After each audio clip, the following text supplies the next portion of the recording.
Hi, I'm Bernie Grofman.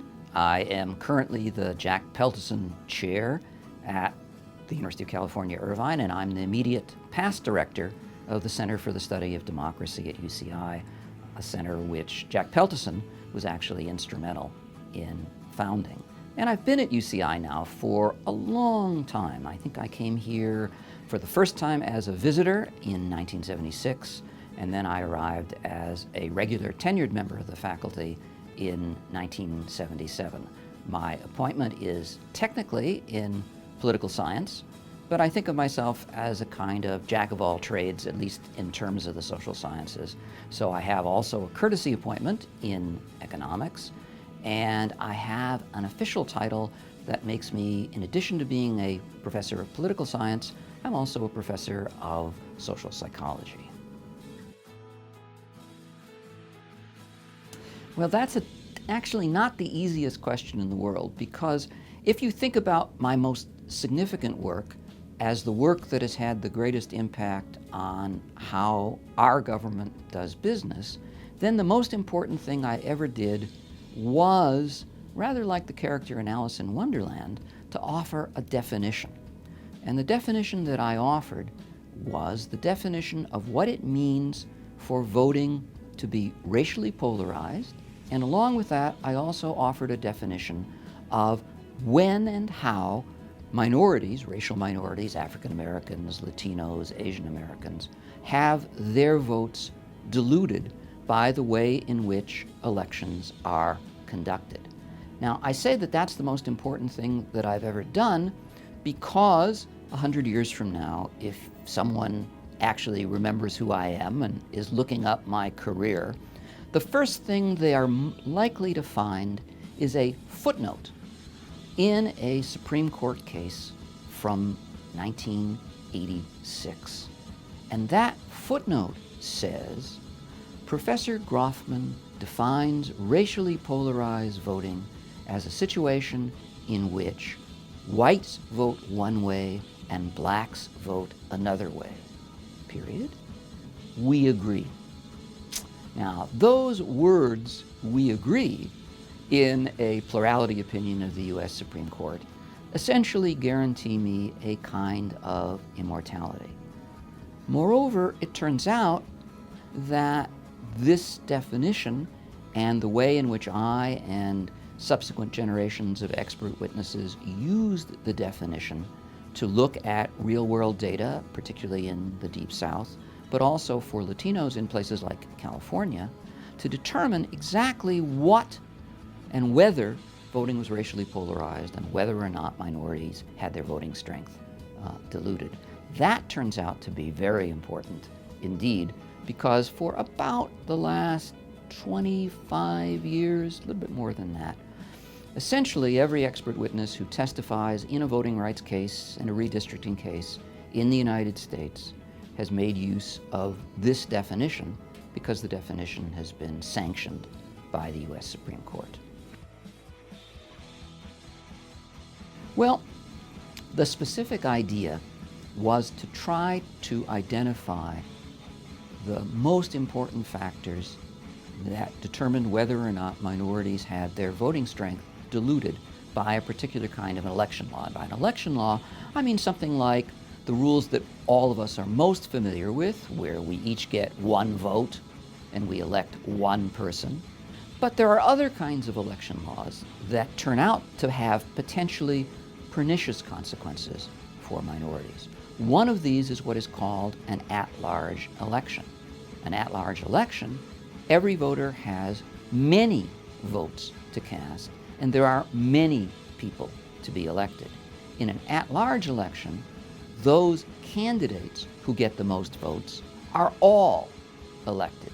Now, what that can mean is if there is a majority group, perhaps whites or Anglos, and a minority group, perhaps African Americans, and the majority group votes only for its own candidates, and the minority group votes only for its own candidates, because all the candidate outcomes will be determined by the vote of the majority, then the minority essentially gets zero representation. So one of the issues that came up in this 1986 case that I previously alluded to in terms of the Supreme Court footnote was a situation involving both at-large elections and so-called multi-member district elections, that is, elections where there were multiple seats to be filled, but not all the seats were going to be filled at once. And what I ended up suggesting when I testified as an expert witness in this case is that there should be three things that determine whether or not minorities have had their vote, quote, minimized or canceled out, end quote. And the three things are, first of all, is voting polarized along racial lines, that is, using the definition that I offered in the case of here African American and white voters? Is it the case that African American voters support in very large numbers candidates who are mostly African American, while white voters support by and large candidates who are Anglo or white? That's the first component of what has subsequently come to be called the Thornburg versus Jingles three-prong test. The second component that I proposed was that it's not enough for voting to be racially polarized, because it could be the case that voting was racially polarized and yet minority candidates still won if they were there in the district or in the constituency in large enough numbers. So the second element is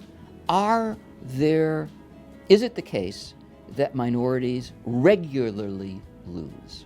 So is the level of racially polarized voting not just there, but there to a large enough extent that we actually are going to see minorities essentially almost never elected? And then the third prong, which is the prong that connects these social science ideas to the law even more directly, is a very simple one. If voting is racially polarized, and if minorities regularly lose, is there anything you can do about it? Is there an alternative way to draw constituency boundaries, to use particular kinds of electoral rules, to draw up a plan under which minorities would have and here I'm going to quote, realistic opportunity to elect candidates of choice, unquote, period. And that's basically what the three-prong test did. And in the Supreme Court review of the district court's version of this standard, the Supreme Court essentially adopted this standard for voting rights cases throughout the country, and it accepted my expert witness testimony that using this standard, voting in the North Carolina districts that were being challenged as voting rights violations under the Voting Rights Act of 1965, Section 2, that those districts did, with one exception, actually violate the Voting Rights Act in that they diluted minority voting strength.